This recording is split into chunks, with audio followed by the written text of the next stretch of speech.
Hello friends, welcome to life of సేహెచ్. ఎలా ఉన్నారు అందరూ?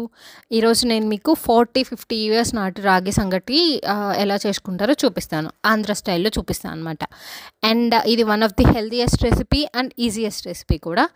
మీరు ఒక హాఫ్ అన్ అవర్లో చేసేసేయచ్చు. అండ్ టేస్ట్ కూడా ఏమాత్రం తీసిపోదు, బిర్యానీతో పాటు ఉంటుంది. అండ్ ఇంకా బిర్యానీ మనం కొంచెం స్పైసెస్ మసాలాస్ అవి వేస్తాము. ఇది మసాలాస్ అట్లా ఏం వేయము. అందరూ ఇష్టంగా తినొచ్చు, చిన్నపిల్లలు పెద్దవాళ్ళు అందరూ. అండ్ దీనికోసం నేను ఒక కప్ బియ్యం తీసుకున్నాను. బియ్యంని ఒక హాఫ్ అన్ అవర్ నానపెట్టుకొని, ఒక కప్ బియ్యంకి 5 కప్స్ వాటర్ తీసుకున్నాను. వాటర్ కొంచెం బాయిల్ అయిన తర్వాత దాంట్లో బియ్యం వేసేసాను. బియ్యం ఇట్లా ఉడుకుతుందనమాట. సో ఉడుకుతున్నప్పుడు మీరు ఆ బియ్యం పలుకుని తీసుకొని ఇట్లా స్మాష్ చేస్తే మీకు మొత్తం స్మాష్ అయిపోవాలన్నమాట.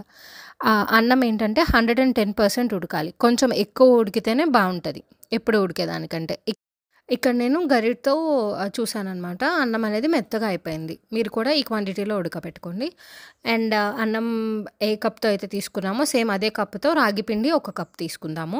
అండ్ పైన ఒక లేయర్ లాగా పల్చగా వేసేసుకొని లిడ్ పెట్టేసుకుందాము. ఒక 5 మినిట్స్ వరకు ఏం కదిపించకుండా అట్లానే ఉంచేది. ఈ 5 మినిట్స్ ఏంటంటే పైన ఉన్న రాగి పిండి మంచిగా మగ్గుతుంది అనమాట. అండ్ ఉడుకుతుంది మనకి. అట్లా ఉడికేంత వరకు ఉంచుకొని ఒక 5 మినిట్స్ తర్వాత లిడ్ ఓపెన్ చేసి చూసుకుంటే రాగి పిండి అనేది కొంచెం మగ్గింది మనకి. అండ్ మనం తిప్పేసుకుంటూ రాగి పిండిని మనం మిక్స్ చేస్తూ ఉండాలన్నమాట.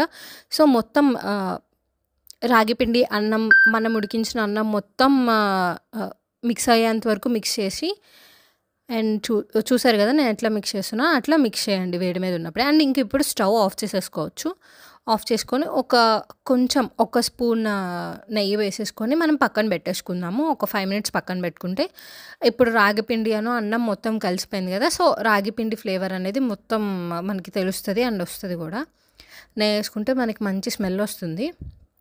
అండ్ ఇప్పుడు నేను వేడిగా ఉంటుంది కదా, సో ఇంకా నేను ఒక బౌల్లోకి తీసేసుకొని దాన్ని ముద్దలు చేసేస్తాను అనమాట. సో ఇప్పుడు బౌల్లోకి తీసుకున్నాను కదా, ఈ బౌల్లో తీసుకొని ఇట్లా నేను రాగి ముద్ద అనేది చేసుకున్నాను. నేను తీసుకున్న క్వాంటిటీకి నాకు 4 వచ్చినాయి మీడియం సైజ్ రాగి ముద్దలు. అండ్ ఒక్క పర్సన్కి సఫిషియంట్ ఉంటుంది అండ్ బాగుంటుంది, హెల్దీ కూడా. అండ్ మర్చిపోకుండా ట్రై చేయండి. అండ్ కామెంట్స్ కూడా పెట్టండి ట్రై చేశారా లేదా అని చెప్పేసి. అండ్ ఇది చికెన్ కర్రీలోకి బాగుంటుంది. చికెన్ కొంచెం గ్రేవీ కర్రీలా చేసుకొని, చికెన్ కొంచెం స్పైసీగా చేసుకొని ట్రై చేయండి. అండ్ నేను ఇక్కడ లాస్ట్లో ట్రై చేశాను, చాలా అంటే చాలా బాగా వచ్చింది. అండ్ నేను ఇది సెకండ్ టైం చేయటం. ఫస్ట్ టైం చేసింది సరిగ్గా రాలేదు, సెకండ్ టైం చేసింది చాలా బాగుంది. And this is the process. Thanks for watching. Keep supporting. Bye bye.